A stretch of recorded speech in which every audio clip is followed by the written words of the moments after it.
start exercise 7. Now I would like to say that with this measure we are now adopting, to my mind it will not be possible to have this system or any other system functioning effectively. The number of clauses that we have included are so restrictive and rigid that it will not be possible for any system to function in this country. If at all it is able to function, it will be able to function with a lot of difficulties. It will be said afterwards that the industrial sector, particularly the private sector, has not been able to deliver the goods. I would like to warn the government that if anything happens in the future in which industrial production or production in the private sector has not gone up, it would be not because of any lack of efforts on the part of the private sector, but because of the measure that we are now adopting. I have mentioned several times how this particular bill is very restrictive and how it will hamper the normal growth of companies in this country. It is a pity that when we are on the threshold of the 10th 5-year plan, such a measure should be passed in this house. I would now like to make a few observations about the speeches of some of the honorable members here. Shri Ashok Mehta justifies the restrictions on managing agents by saying that managing agents are no longer the main source of finance. He also argues that profits have been high and will continue to remain high, and therefore he would like to see the managing agents being paid on a sliding scale. He is in the habit of referring to a number of books and making quotations from a number of them published in America or in other countries, and particularly by some of the professors.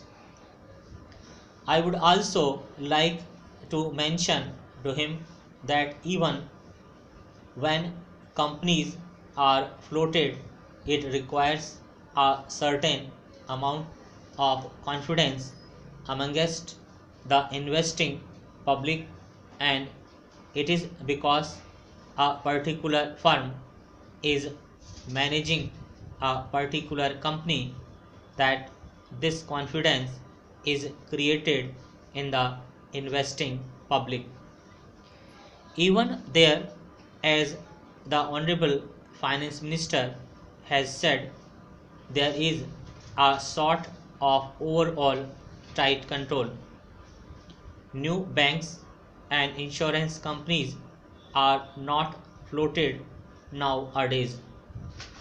What you have are the few banks which are existing and the few insurance companies that are existing.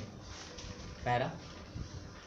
The other point is that the credit worthiness of the managing agency firm does count to certain extent in getting credit from the banks and other financial institutions.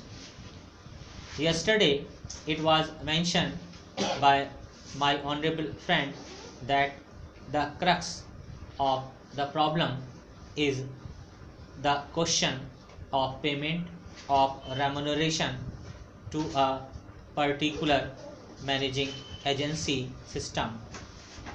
He said that in this bill, definite encouragement has been given to the alternative type of management, namely the managing director or the manager, where an individual has been permitted to take 5%, while in the case the managing agency it has been permitted to take about 10%. I would like to point out him that it is not merely the question of remuneration which will decide the alternative type of management.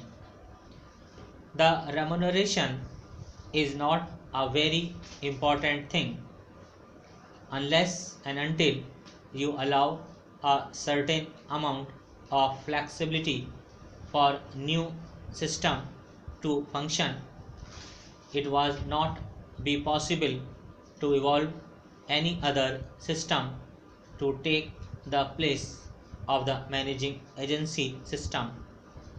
In spite of so many shackles, you may find that those business houses which are carrying on now may have to carry on the present basis. You may not find many new people coming in the field. Several times it has been mentioned in this house why the business community has not prescribed for itself a code of conduct. In this connection, I would like to point out that a degree or diploma is essential for the profession, and in case violation of the code, sanction should be provided by it to prevent a person from practicing the profession. Today, even Ashok Mehta and Shri Shah can set up a grocery shop and become businessmen. Nobody lays down any condition for starting business, and nobody can prevent others from continuing it.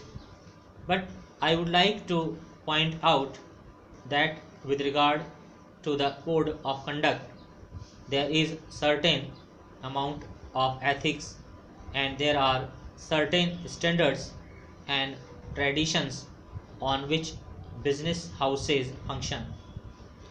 If a particular firm has not go proper ways of managing its business, you will find that that business house will find it difficult to function, and it would be difficult for it to command the confidence of the business community. It would not be possible for it to function as effectively as firm which has proper ways of managing business. That is sufficient as a code of conduct.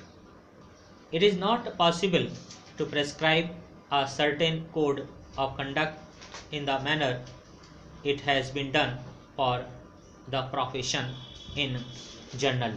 Stop.